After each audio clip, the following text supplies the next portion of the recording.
नमस्कार, हमारे IGNOU audio books channel पर आपका स्वागत है। इंदिरा गांधी राष्ट्रीय मुक्त विश्वविद्यालय, school of interdisciplinary and transdisciplinary studies, SOITS, certificate, post graduate certificate programmes, certificate in solid waste management, CSWM, BEV 001 ठोस अपशिष्ट प्रबंधन का परिचय, खंड 1 ठोस कचरे का परिचय, इकाई 1 ठोस अपशिष्ट का अवलोकन।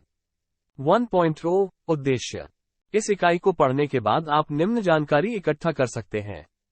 ठोस अपशिष्ट प्रबंधन का परिदृश्य, ठोस अपशिष्ट के स्रोत, ठोस अपशिष्ट की संरचना, ठोस अपशिष्ट के घटकों का निर्धारण, ठोस अपशिष्ट के अभिलक्षण, ठोस अपशिष्ट प्रबंधन की चुनौतियां और प्रबंधन। 1.1 प्रस्तावना। कोई भी पदार्थ जो अवांछित रूप से फेंक दिया जाता है उसे अपशिष्ट कहते हैं। अपशिष्ट कच्चे पदार्थों के निष्कर्षण प्रक्रिया, उत्पादों के निर्माण, उनके नवीनीकरण, उत्पादों की खपत तथा अन्य मानवीय गतिविधियों के दौरान उत्पादित होता है। ठोस अपशिष्ट को अगर सही ढंग से पृथक्कृत करे तो वह एक महत्वपूर्ण संसाधन बन जाता है, जैसे कि पत्तियों, शाखाओं से निकलने वाले कार्बनिक पदार्थों के विघटन होने पर खाद बन जाती है। लगातार शहरीकरण से देश में अपशिष्ट प्रबंधन की समस्या एक चुनौती बन गई है। लगभग 377 मिलियन शहरों के लोग 7,935 कस्बों और शहरों में रहते हैं।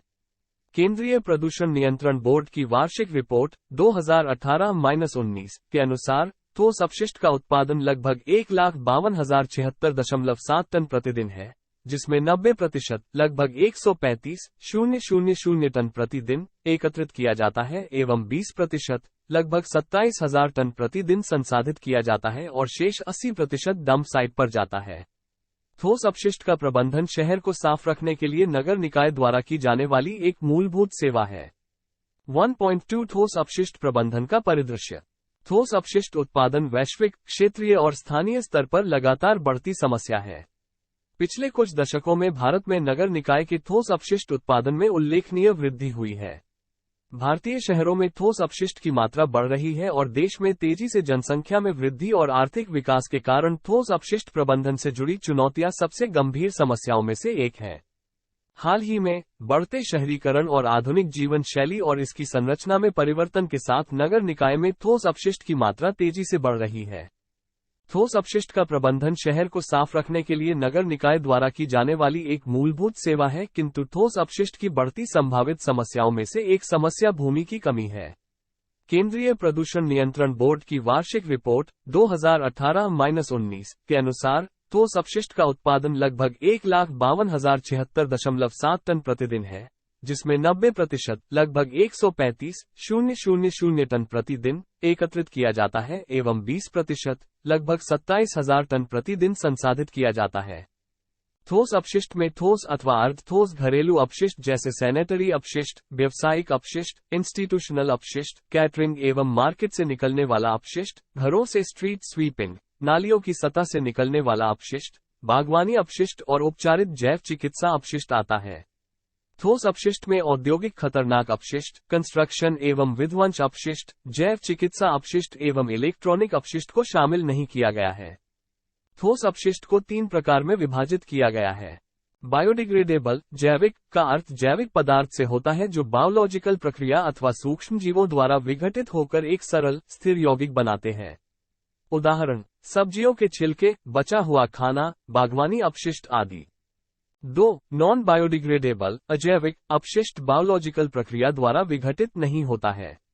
उदाहरण, धातु, कागज, प्लास्टिक की बोतल आदि। इस प्रकार का अपशिष्ट 2 तरह का होता है। पुनः चक्रण करने योग्य अपशिष्ट। इस प्रकार के अपशिष्ट के पदार्थों की पुनः प्राप्ति हो सकती है और कुछ मूल्य निकाली जा सकती है। पुनः चक्रण न करने योग्य अपशिष्ट। इस प्रकार के नॉन रिसाइकलेबल अपशिष्ट का कोई मूल्य नहीं होता है। उदाहरण, मल्टी लेयर्ड पैकेजिंग जैसे चिप्स के पैकेट इत्यादि।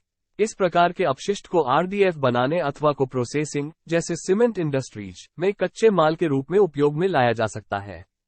3. डोमेस्टिक हैजार्ड्स, घरेलू परिसंकटमय अपशिष्ट के अंतर्गत घर से निकलने वाली पुरानी दवाई, पेंट के डिब्बे इत्यादि जो कि नुकसानदायक होता है।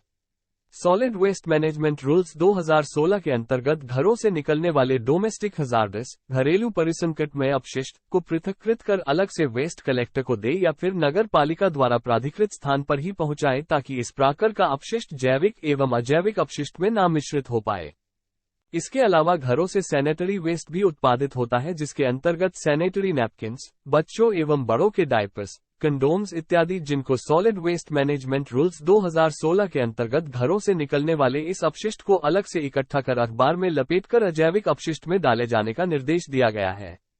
चित्र 1, अपशिष्ट के प्रकार का रेखाचित्र। विवरण के लिए स्क्रीन को देखें। 1.3 ठोस अपशिष्ट के स्रोत। ठोस अपशिष्ट के घटक की स्थान एवं समय के आधार पर बहुत विभिन्नताएं होती हैं। इनमें मुख्यतः खाद्य अपशिष्ट, घरेलू अपशिष्ट, मार्केट अपशिष्ट, पैकेजिंग पदार्थ आदि आते हैं। इस प्रकार का अपशिष्ट मुख्यतः घरेलू, व्यावसायिक एवं इंस्टीट्यूशन से निकलता है। नीचे दिए तालिका में ठोस अपशिष्ट के विभिन्न स्रोतों को बताया गया है। तालिका 1, ठोस अपशिष्ट के स्रोत। विवरण के लिए स्क्रीन को देखें। ठोस अपशिष्ट की मात्रा एवं गुणवत्ता उसके उत्पादन के स्रोत जैसे घरेलू, औद्योगिक, व्यापारिक क्षेत्र पर निर्भर करती है, जो इसके एकत्रण, प्रक्रिया एवं निस्तारण की विधि को निर्धारित करती है। अपशिष्ट का उत्पादन मुख्य रूप से उस क्षेत्र की आय प्रणाली, रहन सहन तथा मूलभूत व्यवस्थाओं पर निर्भर करता है। शोध द्वारा ये पाया गया है कि अपशिष्ट का उत्पादन एवं उस क्षेत्र में रहने वाले लोगों की औसतन आय लगभग अनुपातित होती है। ये भी देखा गया है कि ऑर्गेनिक अपशिष्ट, प्लास्टिक एवं पेपर आदि का ज्यादा उत्पादन ज्यादा आय वाले क्षेत्रों से होता है। केंद्रीय प्रदूषण नियंत्रण बोर्ड (CPCB) द्वारा पिछले 2 दशकों में अपशिष्ट उत्पादन विवरणों पर पहुंचने के लिए कई अध्ययन गए। अध्ययनों से संकेत मिलता है कि छोटे कस्बों और शहरों में ठोस अपशिष्ट की दर 200 और 300 ग्राम कैपिटा दिन है, जो 2 लाख से नीचे के पॉपुलेशन के साथ है। यह आमतौर पर 2 लाख और 5 लाख के बीच की आबादी वाले शहरों में 300-350 ग्राम व्यक्ति दिन है। 5 लाख और 10 लाख के बीच की आबादी वाले शहरों में 350-400 ग्राम व्यक्ति दिन। 10 लाख से ऊपर की आबादी वाले शहरों में 400-600 ग्राम प्रति व्यक्ति दिन। इसके अलावा भौतिक संरचना का विश्लेषण इंगित करता है कि अपशिष्ट में कुल खाद्य पदार्थ 40%-60% है, जबकि रिसाइक्लेबल 10%-25% है। ठोस अपशिष्ट में नमी की मात्रा 30%-60% है, जबकि C/N अनुपात 20-40 है। 1.4 नगर निकाय ठोस अपशिष्ट की संरचना। ठोस अपशिष्ट प्रकृति और इसकी संरचना जगह और समय के साथ बहुत विषम है। यहां तक कि एक ही दिन, सैंपलिंग पॉइंट, एक ही स्थान से प्राप्त नमूने, लेकिन अलग अलग समय पर पूरी तरह से अलग अलग विशेषताओं को दर्शाते हैं। इसलिए अपशिष्ट संरचना अपशिष्ट प्रबंधन रणनीति को एक विशेष रूप से नियोजित करने के लिए निर्धारित करती है। ठोस अपशिष्ट में ऑर्गेनिक्स विघटन के योग्य हैं और कीटो और के लिए भोजन है, और इसलिए उन्हें दैनिक आधार पर एकत्र करने और जैविक उपचार की आवश्यकता होती है। वहीं दूसरी ओर रिसाइक्लेबल अपशिष्ट अगर सही तरह से पृथक्कृत कर इकट्ठा किया जाए तो तत्काल मौद्रिक मूल्य का निर्धारण करता है। दिखाए गए ग्राफ में भारतीय शहरों पर ठोस अपशिष्ट की संरचना निम्नवत है। ग्राफ 1, भारतीय शहरों में ठोस अपशिष्ट का संगठन। विवरण के लिए स्क्रीन को देखें। कार्यकलाप। अपने आसपास निकलने वाले अपशिष्ट के प्रकारों के विवरण दें तथा उसका वर्गीकरण इस इकाई में दिए गए अपशिष्ट वर्गीकरण के अनुसार करें। 1.5 ठोस अपशिष्ट के घटकों का निर्धारण। ठोस अपशिष्ट प्रकृति में विषम है और विभिन्न स्थानों पर अपशिष्ट के अलग अलग अंश होते हैं, इसलिए इसकी व्याख्या समझाने के लिए कई सैंपल की आवश्यकता होती है।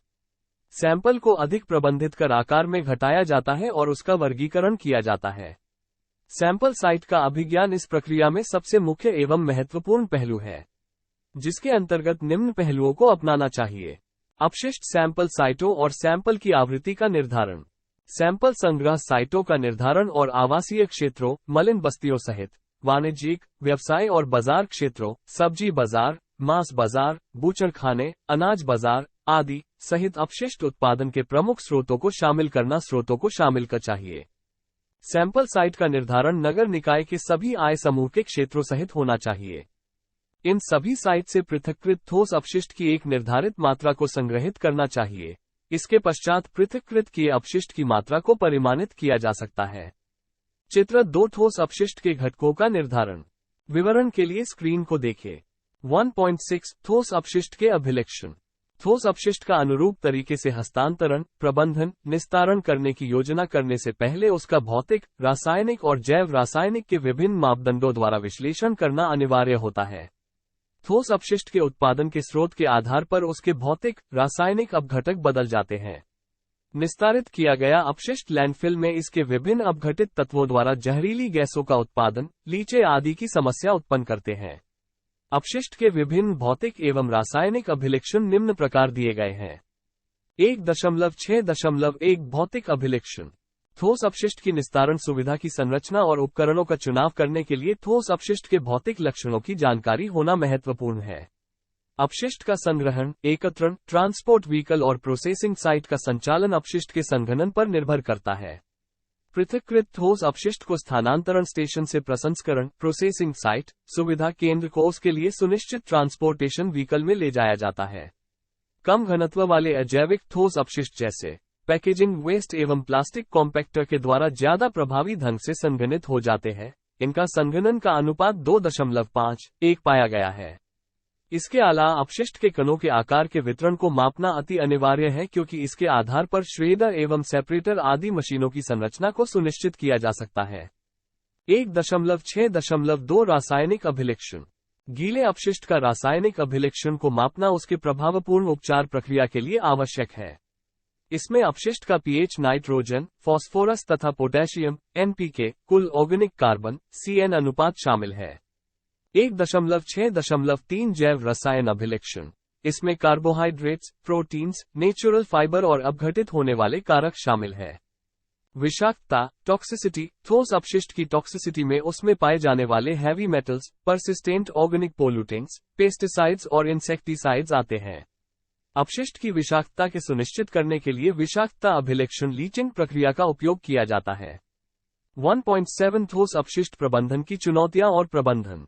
ठोस अपशिष्ट प्रबंधन नियम 2016 के अंतर्गत इस बात पर जोर दिया गया है कि निष्कासित रिजेक्ट्स का भी पुनः उपयोग एवं चक्रण कर लैंडफिल में केवल निष्क्रिय अपशिष्ट ही जाना चाहिए। भारत के शहरों में ठोस अपशिष्ट के प्रबंधन में कई समस्याएं एवं चुनौतियां हैं। उनमें से कुछ निम्न प्रकार हैं।